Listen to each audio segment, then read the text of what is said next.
Whether you are the one trying to help someone else declutter or have someone help you, this video will give you tips to make that process a lot better. If you're interested in me helping you declutter virtually for free, then I'm going to be sharing those details at the end, so stick around for that. So maybe you have already decluttered and are trying to get your family to help and also declutter their things. And that's a big question that a lot of people ask, is how to get your family to declutter. So the first thing I tell them is to do your own stuff first and let them see it and kind of experience it through you and the way you're changing how you talk about stuff and how you are purchasing stuff and thinking about it when you're purchasing it and when you are letting it go. So instead of, am I going to miss this? Or, oh, I regret getting rid of this thing, say, you know what, I got rid of this, but it's okay. I can replace it, or I can use this instead. And I'm still glad I got rid of it because I enjoy having this space, and just those kind of things that we experience as we declutter.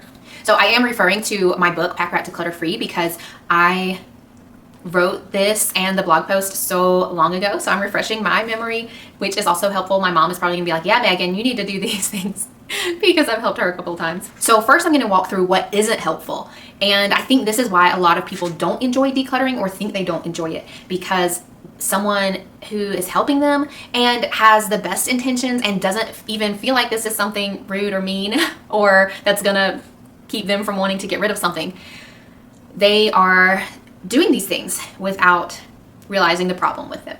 Because maybe these are things that help them, or it's just like a natural reflex to and natural response to someone else's clutter. So one is being condescending. So anything, asking questions like, ew, why are you keeping that?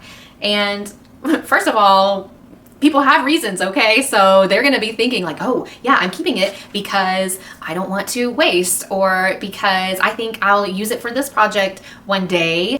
So they're coming up with reasons to keep it when you're asking stuff like that. But of course, if the person who's decluttering is the one saying, I don't know why I'm keeping this, then like that's okay, and that will help them to get rid of it. We do want them to make progress, but if we rush them and pressure them too much, then they might end up getting rid of something and regretting it, and then that will make it so much harder for them to want to declutter again. And similarly, asking questions that make the person think about why they want to keep it. So something like, when are you ever going to use this? You think you're saying you're never going to use this, but they are hearing, I could use this when these particular circumstances align. And so they are thinking like, oh, well, I could use this for Thanksgiving, or I could use this if I want to start this new hobby, or I could use this when I have a little more time in the future.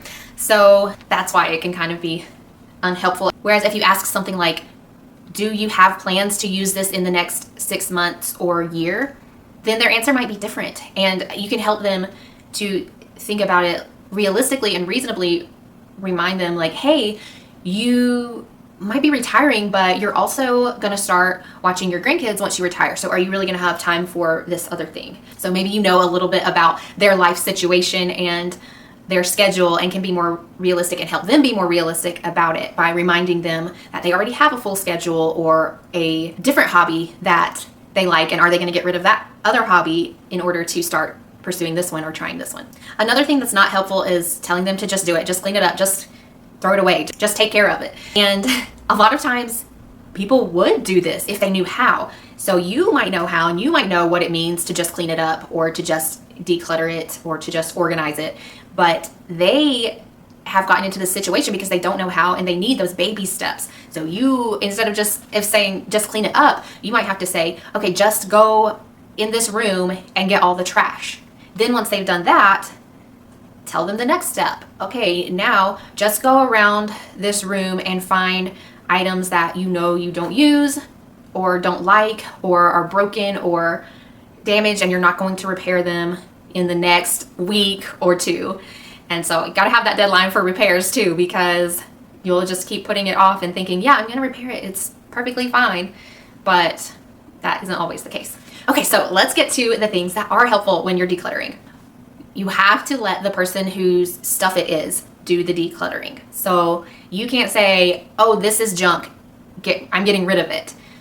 You have to let them decide if it's junk to them or not. And I know it seems crazy, but even if you are a very clutter-free, minimalist person, you probably have items that would be so easy for them to let go. They would be like, oh yeah, you don't need this, or yeah, I would never use this, so let's just throw it away or give it away. And so I think that's a lot of times what we run into with our spouses as well. And just because we wouldn't use it or we don't think it's special or pretty, which I'm guilty of a lot, but that doesn't mean that they have to get rid of it or that it isn't important and valuable to them. Maybe it does bring joy to their life. So, and we want that for our spouses. We want them to have things that bring them joy too. So we don't want to make them get rid of everything that we don't like, especially. And definitely vice versa. We don't want them getting rid of the stuff that we have that they don't like. So be very careful about that. Another common thing that happens is the person trying to help them declutter will actually talk them into keeping something, especially if you are a family member. So you'll be like, oh, but grandma gave this to you. And that is not helpful. If it's so special to you because it was from grandma, then you keep it. So don't force them to keep it. Or if you're like, but I just bought this for you. No, that's not helpful. So let them get rid of it. If you like it so much, again, you can keep it, but don't make them feel like they have to keep it. Or even if you're just like, oh, but this is really nice. I mean, if it's something they are clearly struggling with and aren't sure, then okay, you can say, yeah, you might want to keep that and you can always get rid of it later. But if they're like putting it in the giveaway pile and you're like, no, this happens a lot with children too, where the parents will have bought something or they'll just know that it was something expensive and nice. And they'll be like, oh, why would you want to get rid of it? Keeping it is not going to make them want to play with it more or whatever. So let them let go of it. Or if you want it, then you keep it.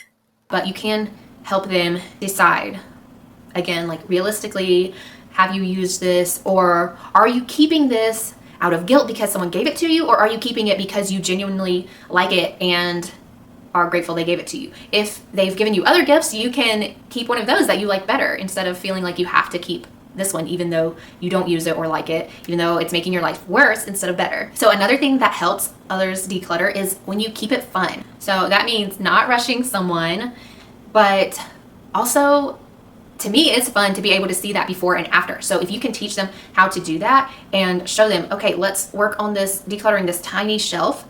Maybe help them by taking a before picture and then you can take an after picture. Help them by taking their donations and even like their trash out of the house so that they instantly see those results and the difference that decluttering has made. But rather than trying to make them feel rushed, make it more like a competition, and that might be fun for them to see how many bags they can fill or how much they can get rid of in 15 minutes. Also, building in breaks can be helpful to keep them from getting burnt out.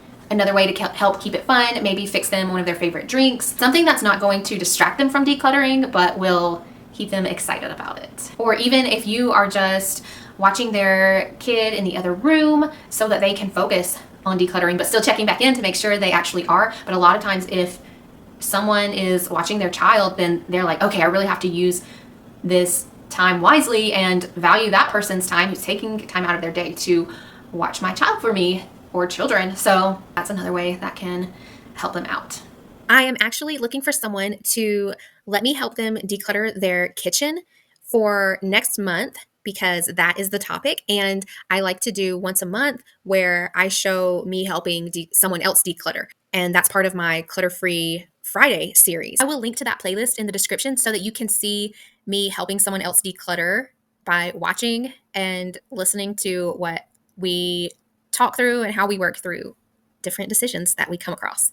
So if you would like some help with that, and it doesn't have to be your whole kitchen, it can be a section of your kitchen, but you will need to plan on spending about an hour and a half probably on this, because I do want before pictures and video if possible, and after pictures, and maybe you talking about it a little bit, what the process was like for you. So if you're willing to do that in exchange for free consultation and help, then let me know. You can email me at mcstarbuck@gmail.com. So take a screenshot of that so you have my email address. And if you're interested in this, then go ahead and send it to me, because even though there will only be one person probably, I don't know, I might could make a video that features multiple people at one time. then go ahead and let me know anyway, and we may be able to do it in the future, if not for this. But because I am trying to feature it for next month, I do need it by June 30th. And if you could do it before June 20th, like if you could do it within a week, that would be even better. So if you're like ready, like I'm motivated now, I want to declutter my kitchen or part of it this week, then that would be even better. So send me an email for sure, and I will get back to you with the details and some instructions. Oh, yeah. And you can either leave a comment or just in your email explain maybe what you're struggling with, or if you just need me to be on a video call or phone call at the same time so that you don't get distracted or don't just quit. If you just need someone there to hold you accountable to continue going with it instead of saying, well, it's easier to sit on the couch, then I can do that too. So we will have to schedule that a little more, but that could work as well. So let me know what your questions are, struggles, and what you're wanting help with specifically. And if you can go ahead and send pictures and video in that email, then that will probably make it even more likely that I will select you as someone to help declutter. Next month, I'll be sharing the list of questions that really helped me to declutter. It made it a lot easier for me. So be on the lookout for that.